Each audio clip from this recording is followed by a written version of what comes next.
Hello, and welcome back to the Futurism at J2 podcast. Today's episode is on facts and misinformation.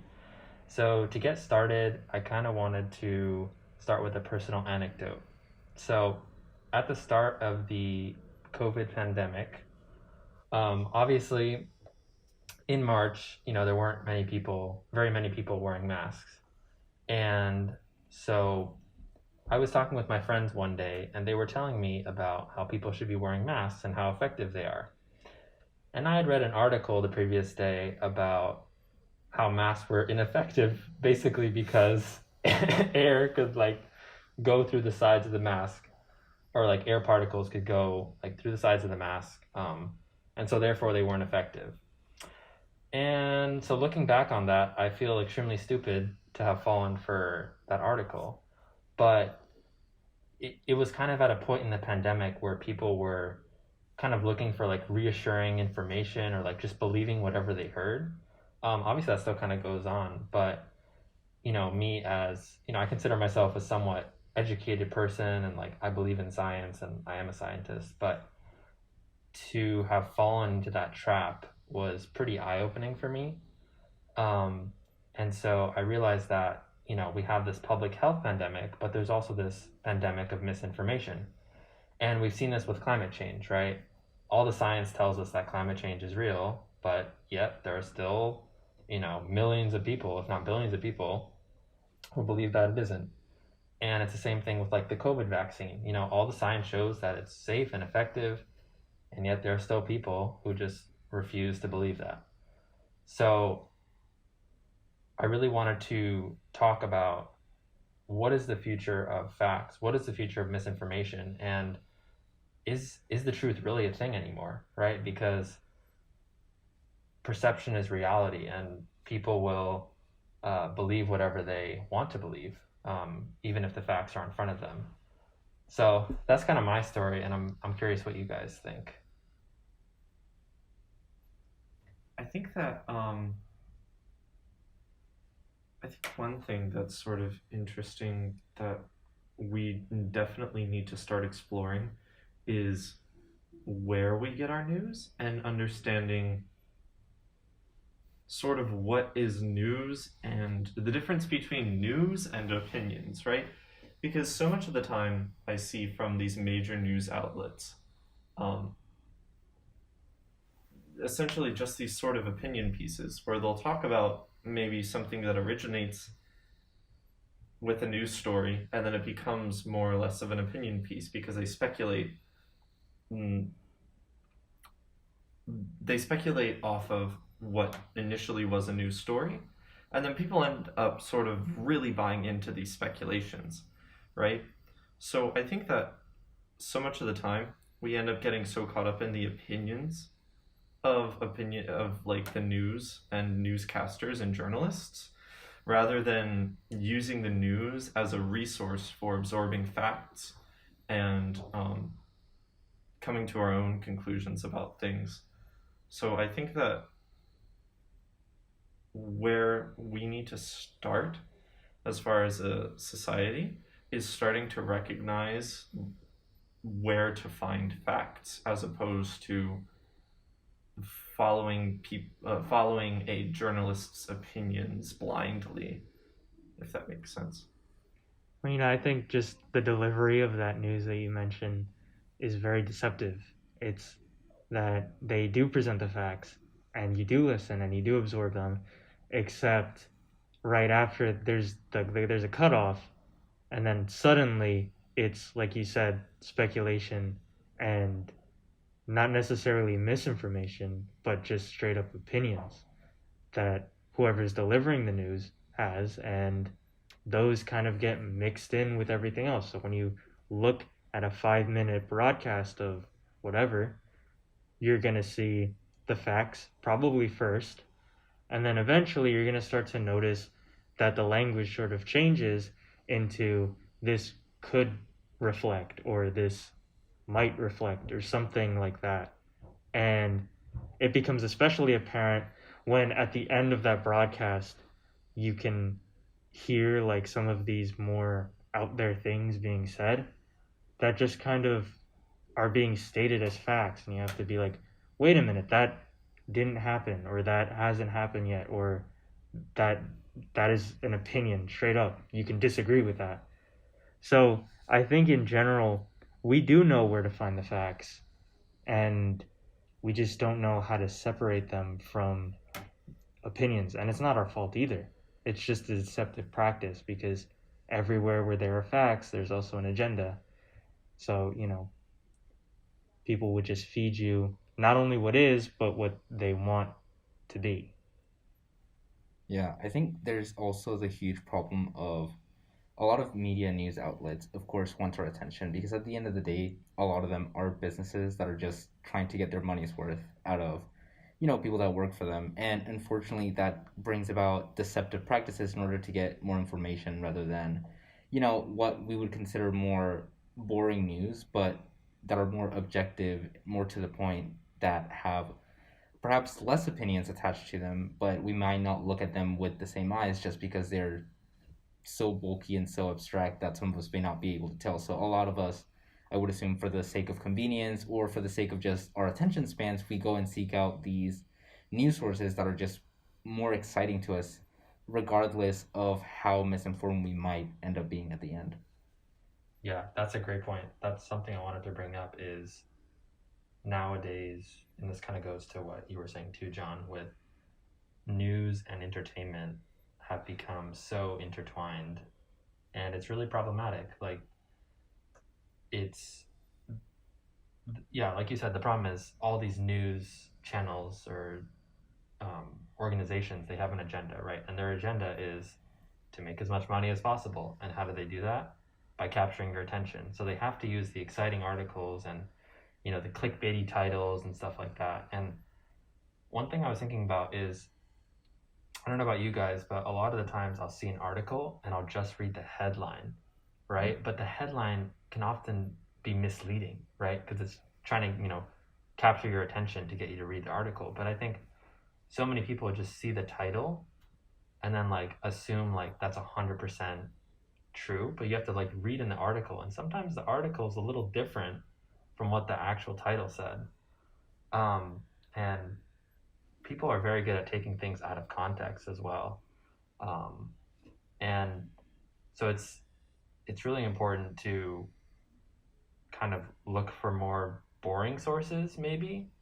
I mean, I don't know if that's really That's kind of a funny way to put it. I love yeah, that. like try to look for sources that don't seem to be using like certain language, or I guess pay attention to the language that a news source is using. And I think that's really hard to do because in the end we're all looking to be entertained, right? Like that's the whole point why we scroll to social media and watch the news in the first place, is because we want to be entertained. Like we want something exciting. We don't want to just sit there and have facts like thrown at us.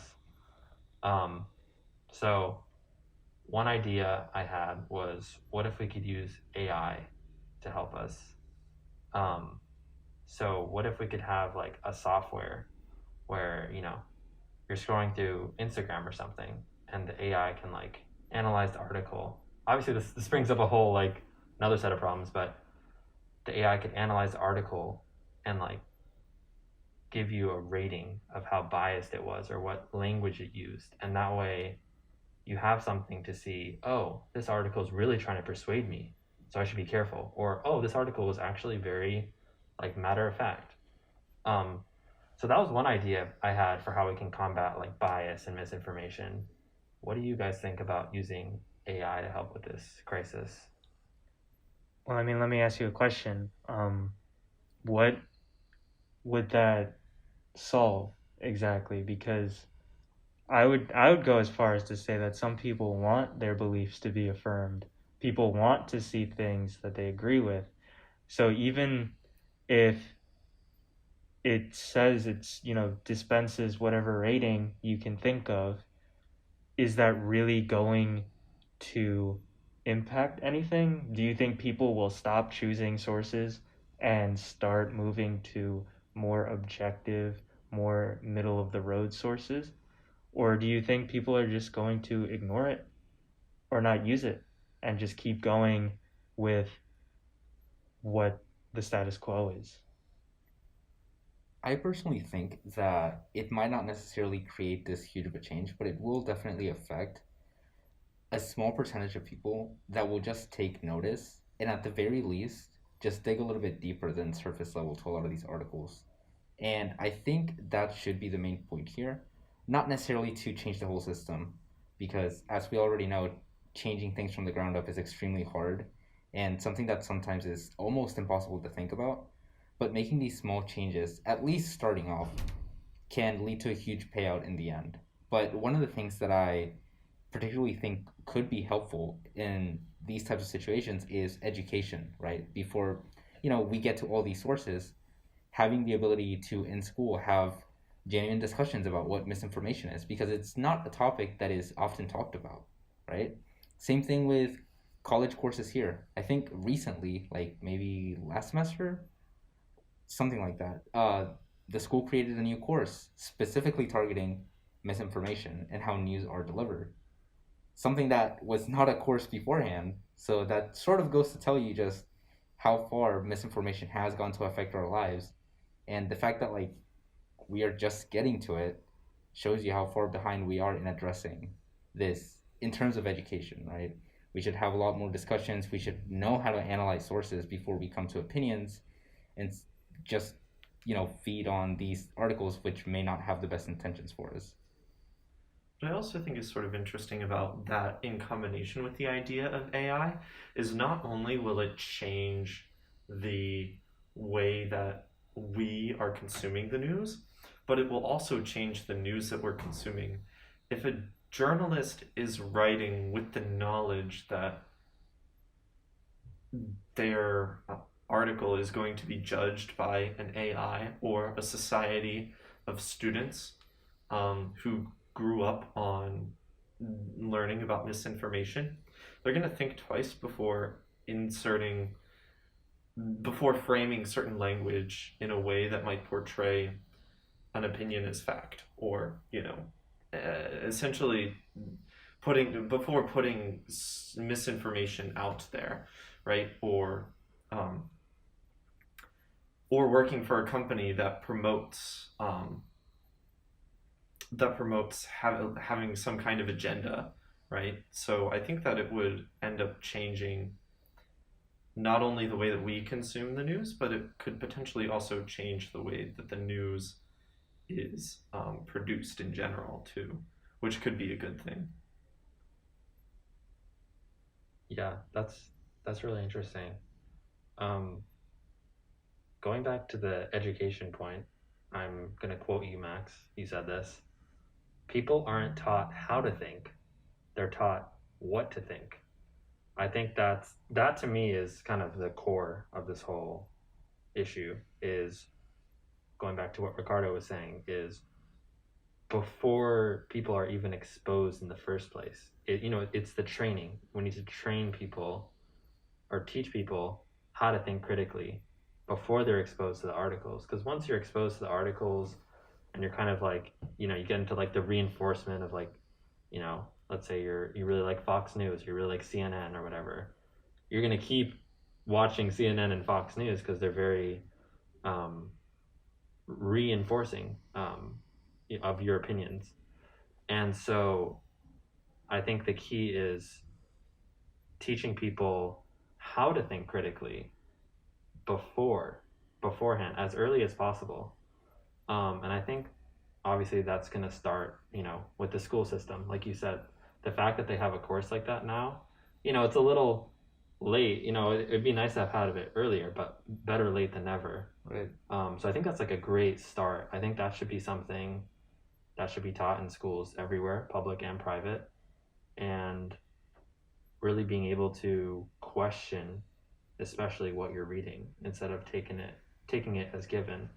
I was literally just talking with my sister like last night, and we were talking about how like history is kind of portrayed by the side who won it, I guess, if that makes sense. The winners write the history books. The winners write the history books, exactly.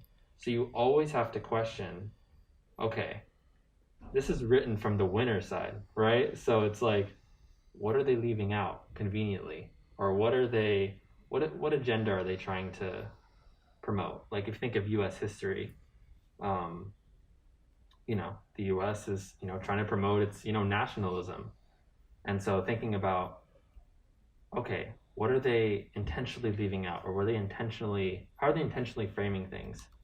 Same thing with like CNN and Fox News or whatever news articles, thinking about how they're framing it to meet their agenda, whether it's like a liberal agenda or conservative agenda or something like that. So I think that's really important, is educating people how to think rather than what to think. Yeah, I think a clear example of this, and I just thought about it, is I'm pretty sure about this. I should probably look into it more, but I believe that one thing that we all know for U.S. history is the Mexican American War, right? Something that we've taught. It might have not been a huge chapter in our history classes, but it was maybe a topic that we talked about for one, two, maybe three classes, you know. And it's funny how not funny, but rather interesting, how here in the U.S. it's known as the Mexican American War, while history books in Mexico instead renamed it to the invasion on Mexico. Ooh, that's interesting. Right. So, and it's one of the things that we don't really think about, especially if we've never gone outside of our zones or our lines of thinking, because I don't think many of us read textbooks from other countries. It's just not a thing we do. Uh, but yeah, I just think of that's a very interesting example of just like one of the things that you were saying. The victor essentially writes the history books. So to the U.S. population, it is the Mexican American War, while to Mexico, it is the invasion of Mexico, at least in that particular aspect. So I think that was kind of interesting to point out. Yeah, no, I think this all culminates. There's a lot of overlapping ideas here, and there's a lot of multifaceted um, points that all of you guys have brought up. In that this isn't a two-dimensional issue. This is very much like I said before, multifaceted, three-dimensional, very complicated issue. But I think this all culminates into um, the statement that people don't like to be wrong. No, Very true. nobody Very likes true. to be wrong. At the beginning, you said that you were embarrassed because you thought masks were one way and they were the other way. And, like, I mean, I'm not saying you should be embarrassed, but, I feel very stupid. Well, I feel more stupid than anything. Like, stupid to have fallen for that trap. yeah, but do you think that that's that should be a natural response? I think going back to what we talked about in the schools, it's like we're always punished when we're wrong. Yeah, I was just gonna That's a say, great point. perhaps it's Yeah. because of the way that we sense that we're being judged, or the way that we tend to compare ourselves to others when others are wrong too. So maybe that's part of it, is just sort of thinking about the way that we see, that we sort of process the idea of learning, right? Kind of like you said, instead of maybe punishment, see it as more of a learning moment, as instead of you're wrong, right? You're bad, right? Like maybe not equating incorrect to being like something bad, and maybe not taking it quite as personally. And on the other hand, maybe not judging others so harshly for being, quote, wrong. So when we're talking about a topic that is very much regarding what is real and what is right versus what is not real and what is wrong, what is incorrect, what is not fact, and that's a whole other debate, what is fact and what Right. counts as news and Yeah, whatever. right. But when we're talking about this kind of topic, we have to ask the question, are we set up to lose? Are we set up from a very young age to think, there's a right thing and there's a wrong thing, and wrong is bad, so I'm only going to listen to things that tell me I'm right, or things that agree with what my preconceived viewpoints are, or things that, make me feel good about myself, because all of my years of learning and doing this and that have culminated into opinions that this source says are right. That makes me feel good. This source says something the opposite. It makes me question. It makes me feel like I was taught the wrong thing. It's very uncomfortable feeling. And oftentimes we're taught that it's a very punishable or wrong feeling. So the question is this really a dilemma about news, or is this really a dilemma about learning and just intrinsic things that we take for granted? What needs to change? Is it the AI we need to implement, or is it the education system, or is it the way we're brought up by our parents, or are we just like that? You know? Yeah, I think you bring up a great point, especially with being set up to not fail or to not be wrong. Because I don't know if this has happened to you guys, but I know for sure this happened to me, where you might be in a class, they ask, "Oh, would somebody like to answer this question?" You've already made up an answer in your head. You think you're right, but you just don't want to say the answer out loud. You don't want to be seen as that one person who was so confident in their answer but was wrong, you know? And that hesitation makes us stop in our tracks instead of developing our ideas or instead of searching for something else, for actually finding other opinions. And I think it's that same train of thought that we aren't taught in school. Something that I really enjoyed here at Hopkins was part of one of the writing seminars, which was uh, we were our expo writing class, which I really enjoyed because it allowed us to have differing opinions. We weren't given an opinion to write about, but rather you choose an opinion, go and find sources that support your opinion, but also be able to take stabs that people have towards your opinion and take those and acknowledge them for what they are, to look at your own argument and maybe build a better argument, maybe change your argument, maybe have some comeback, but never take it personally and never make it feel like it was directed at you, right? Because at the end of the day, this is about making better ideas rather than making people that don't want their ideas to be challenged. That's that's such a good point. I was going back to what you were saying, John. Whenever I see an article, like I look at the headline and I disagree with it, I'm immediately uncomfortable, right? I'm like, I just want to like go as far away from the article as possible. So I think it's a great point where, it sucks to be wrong. No one wants to be wrong, right? But I think that discomfort of actively seeking out opinions and, well, maybe not opinions, what are opinions and perspectives and ideas that are different from your kind of preconceived notions, I think is really important. Like, you don't have to agree with it, but I think being able to at least learn more about it, if that makes sense. Um, and I remember I was talking with some people one time, and I was like, social media has made us so polarized, right? Like, there's like, I feel like there's hardly anyone who's like middle anymore, right? It's like you're either like super one side or super the other side, and there's no like middle ground, if that makes sense. So I feel like it'd be really interesting to see what happens if we can get more conversation going between very different people. Even like at a university like Hopkins, it does promote a lot of like intermingling of people, but in the end, we're still like very, very majority, people who kind of think along the same like ideologies and stuff. So I think being able to have conversations with people who are very different from you, who you would normally disagree with 100%, and just being tolerant of them and allowing your ideas to be challenged, I think is super important, because that will also allow you, in terms of digesting your news, to be able to be open to a news article that, it may be right, maybe it's right, and you're just not reading it because you don't agree with it. But that doesn't mean it isn't true.